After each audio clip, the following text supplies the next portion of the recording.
Later, Jay welcomes Elizabeth Dole, Kenny G, and funny man Evan Davis to an all-new Tonight Show. Your local news is next. Next at 11, police say local parents need to be more careful than ever. Okay, we get approximately 25 to 30 cases per week. The disturbing rise of child molestation cases. Next on Channel 11 News.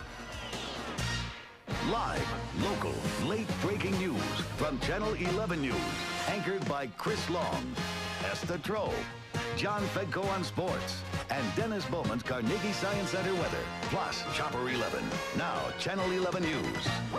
It wasn't my fault. I didn't have nothing to do with it. All I did was get in a fight with you. Tonight, a student and school officials finally talk about a fight and a controversy that's heating up at a local school.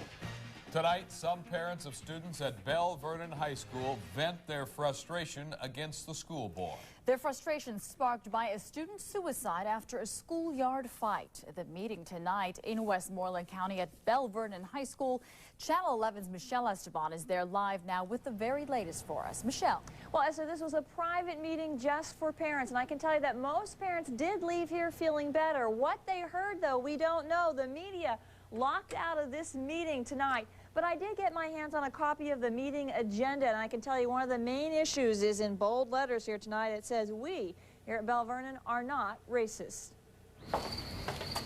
It was a night for parents and privacy. So behind closed doors, with the media kept out, parents talked about the recent suicide of 18-year-old Matthew Giacella. We felt that they deserved the privacy and deserved the sensitivity which we gave to the meeting. Superintendent Greg Caruso says parents talked of support for a school district that has been mislabeled as racist. I believe that Bell Vernon reflects some of the problems in society, that these have been blown out of proportion to great magnitude. This is a good school with a good staff, great young people. But the parents of Matthew Giacella say his death was race-related. He killed himself after he was suspended for a school fight. His father says he was defending an African-American student. But Alan Warham tells a different story. He fought with Matthew and says that's not true. And he started running his mouth again, all kinds of stuff. I said, well, if you want to fight, then we can fight. And did this have anything, he said this had to do with him defending a black student? This was nothing racial. I don't see, there was two white kids. We weren't fighting because he had black friends or anything like that. It was just because he was picking on me. That was the only reason. Do you have any problem with black people? Or you? No, I don't. I don't have any black friends, but I did. I have no problem with black people. Now, I did interview some people who left here who were frustrated. They tell me that some African-American students here are afraid to come to school and are often taunted by other students here.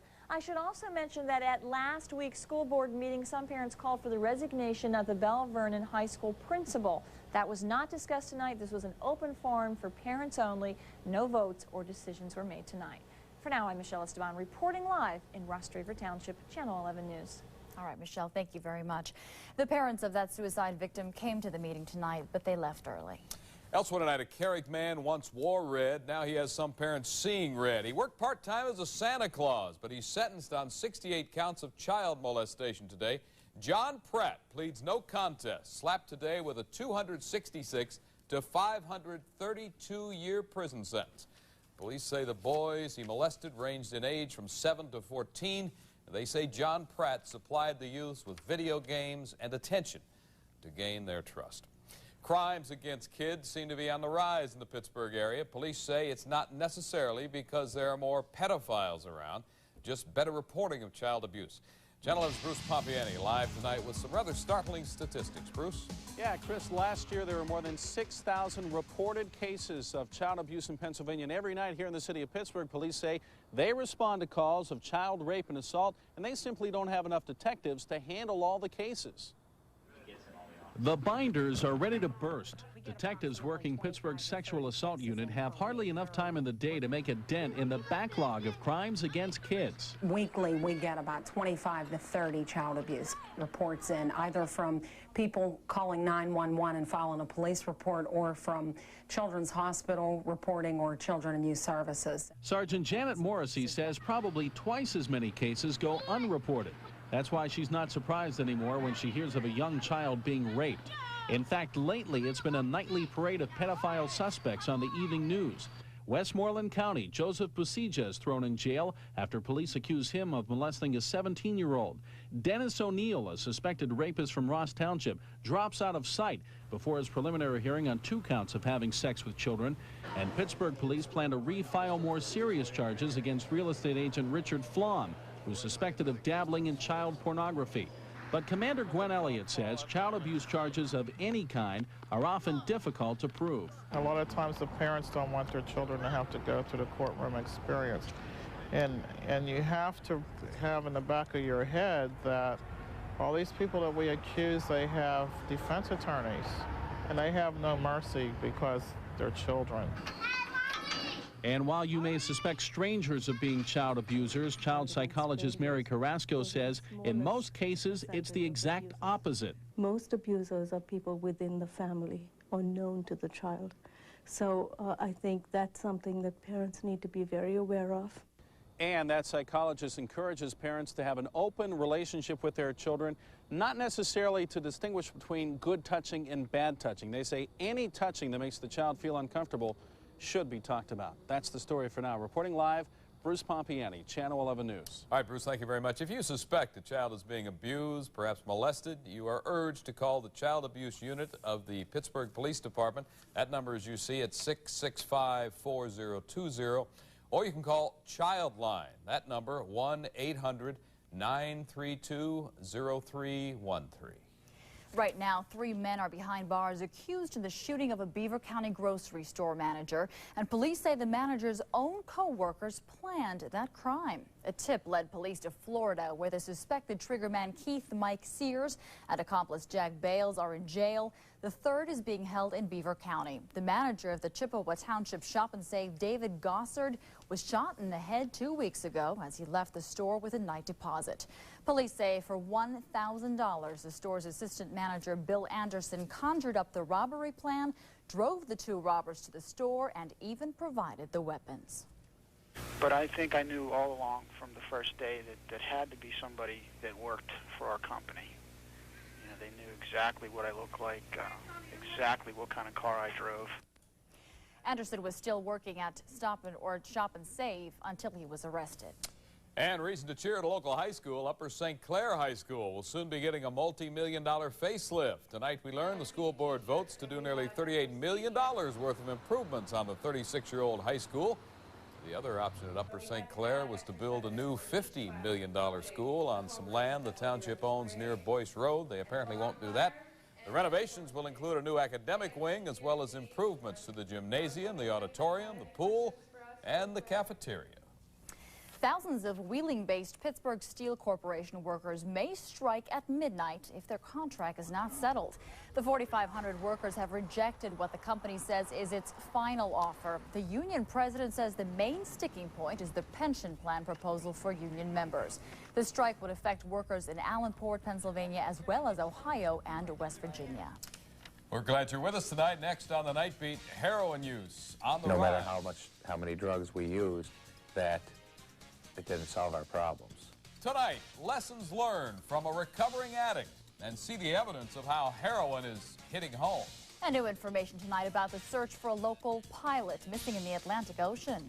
Plus, henpecked and healthy? Hear why married men who have nagging wives live longer. For years, she fought to keep drugs off the streets. Tonight, a Lawrenceville woman faces drug charges herself, and it's not the first time. Last week, police arrested Patricia Hanlon for selling drugs out of her house. Neighbors tipped off police. During that investigation, police confiscated 213 packets of heroin and $234. Police also arrested Hanlon last November for selling heroin. Heroin has become a drug of choice in the 90s. A recent survey estimates that twice as many 8th graders use heroin now than just 5 years ago. Well, tonight I talked with a local man about addiction. He used heroin and other drugs for 2 decades and has been clean now for 5 years. Now he's helping others in our area clean up their act. You know, they don't usually sell It's smuggled right here on Pennsylvania roadways. In just one recent bust, you see 3 bags of heroin totaling almost 6 pounds, plus more than $200,000 of drug money. It's what thousands of Americans consider a quick fix through the hard times of life. Many times we would try and use drugs to cover our feelings or to cover the pain or to hide from a situation. But the situation and the pain returns. This recovering addict in Narcotics Anonymous uses this video to describe how the program works and to help people in Pittsburgh overcome their battle with drugs.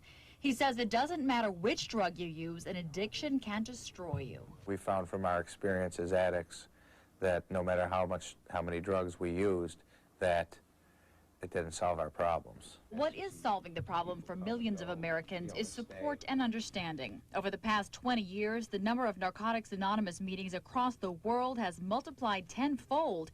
Now people of all ages, women and men in 70 countries, work on the 12-step program recovering addicts say is proven to work. No one has ever failed that has followed the program how it is written. The steps are our best guarantee against relapse. If you want help recovering from a drug addiction, you can call the Narcotics Anonymous 24-hour helpline on your screen.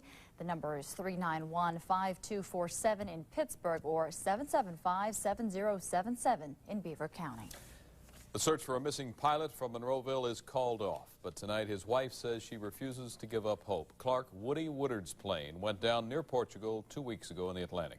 Both U.S. and Portuguese search crews combed the Atlantic Ocean for Woodard's body, but only a few small pieces of wreckage from the plane have ever been recovered. There's a similar plane right there. Evelyn Woodard, his wife, hopes a passing ship will spot her husband. I keep in touch continually because I know that the phone can ring any moment, and somebody will have found him at sea, and that's what we're looking toward. Mrs. Woodard says her husband has the skills necessary to survive in the ocean and may still be alive, clinging to a life raft.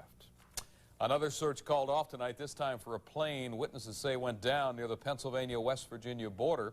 State police in Greene County say flares were spotted about 1:30 this morning near the state border, but no planes are reported missing from any airports in the tri-state area yesterday and today. Now, the two-state search went on most of the day today. Tonight, police say there may have been no plane down after all. The search is still on tonight for a missing Mount Washington man. 33-year-old William Peter Adams has been missing since September 15th. Now, police say it is very important the man is found because he has serious medical problems. Adams is 6'3", has light brown hair, and is balding. With a scar on his right wrist, police say if you've seen him, to call them. And ahead on the night beat tonight, North Hills home explodes, garage doors blown out. What went wrong in a local neighborhood? And we have clear skies tonight, but these clouds are moving in. Channel 11's Dennis Bowman is next with a Carnegie Science Center forecast. Later on the Tonight Show, Elizabeth Dole, biker chick? Rev it, baby. Let's get out of here. The Elizabeth Dole as in Mrs. Bob Dole? Hey, Jay, watch this. So that's what they mean by political grandstanding. I've come a long way, man, from Harvard Law School to biker chick. Plus Kenny G and JFK Jr. after the honeymoon. Then don't miss Conan tonight.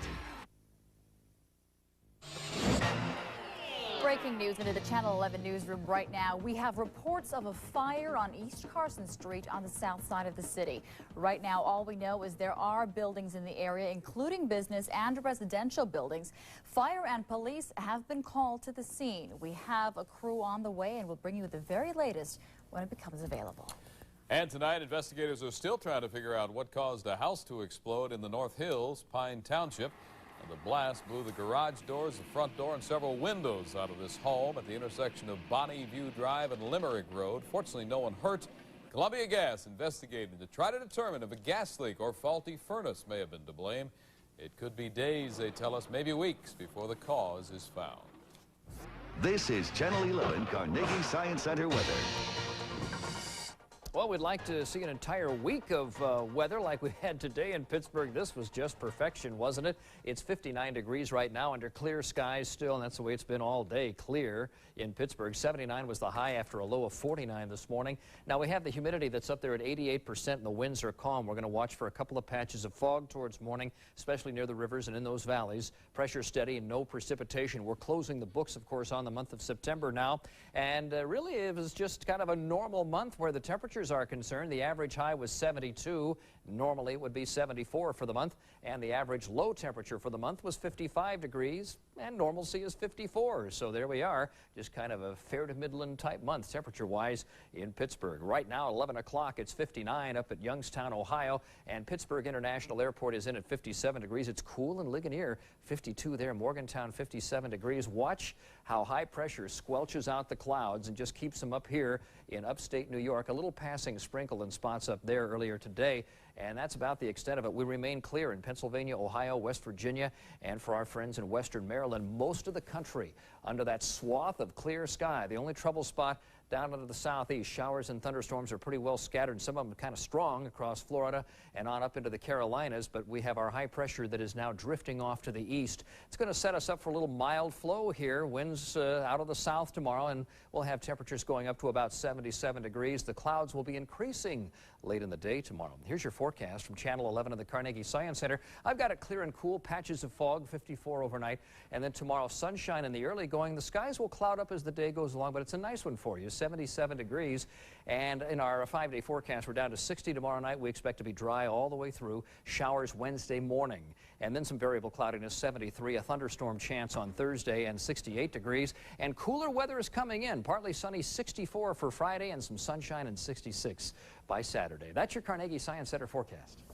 All right, Dennis, thank you very much. Straight ahead on the Night Beat tonight, killer cash withdrawal, a late-night trip to the ATM, and one family will never be the same. Plus, a new contraception choice for women. It can tell you exactly when you're at risk of getting pregnant. If you see government waste or have had it with red tape, call the Channel 11 Whistleblower Hotline at 237-4910. A father of 3 is gunned down outside a California automatic teller machine. Now the search is on for his killer. The man was shot in the chest as he was making a late-night transaction. Police say the suspect was caught on tape by a surveillance camera inside that ATM. Police plan to release that tape soon in hopes that somebody will recognize the suspect and turn him in. Thousands of striking teachers fill the streets throughout France, forcing hundreds of French schools to close. That story tops our look at the world in a minute. They're outraged at a government plan to slash more than 2,000 education-related jobs. Teachers' unions organized demonstrations in some 60 cities and towns. The most impressive one took place in Paris, where 10,000 people marched in protest. Egypt reopens one of its richest pyramid sites over the weekend after sealing the public out for 40 years while they used it as an army base. The group of 5 pyramids at Dashur is second only to the legendary trio at Giza. Russia, a new skydiving record achieved. After 7 days of unsuccessful jumps, 297 skydivers from 24 different nations finally succeed in linking together. The World Team 96 was able to stay linked for 3 seconds. The old record was set in 1994 with 216 people. And supermodel Naomi Campbell saunters off the catwalk into a Milan bookstore to sign her new book, Naomi. The book is a collection of personal photographs spanning her 10-year career. Campbell says the proceeds from the book will go to raise money for children suffering from AIDS. That's the world in a minute. Well, a new contraception can tell women exactly when they're at risk of getting pregnant. In London, 1,200 women were using the contraceptive device there. They use a urine test stick, which automatically measures a woman's hormone levels. The kit costs about $80. No word yet on when it may be available in the U.S. Well, doctors, scientists, and life insurance companies have long known married men live longer, healthier lives than single or divorced men. But why? A Chicago sociologist suggests behind every healthy man is a wife telling him how to eat right and get a checkup. Professor Waite suggests the nagging is more than love at work. Waite says men die sooner and women know it and are looking out for themselves and their children. There you have it. We can't afford to die. I think that's part of it. Ahead on the night meet, a test of honesty. What would you do if you found a purse filled with thousands of dollars inside a store? One woman's moral dilemma coming up. But first, a look at tonight's winning lottery numbers. Good luck.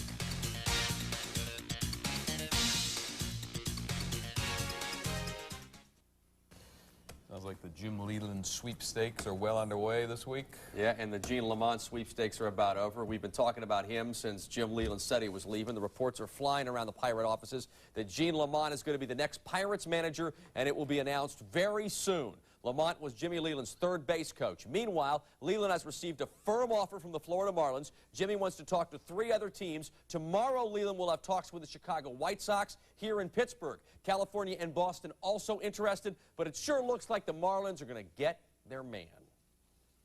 We've already spoken to Jim today. There have been other clubs that have spoken to him. We have made him an offer, a proposal. We are in the process of talking about that proposal as the other organizations are. I think he wants to make a decision relatively quickly, and we're just going to wait and see what takes place.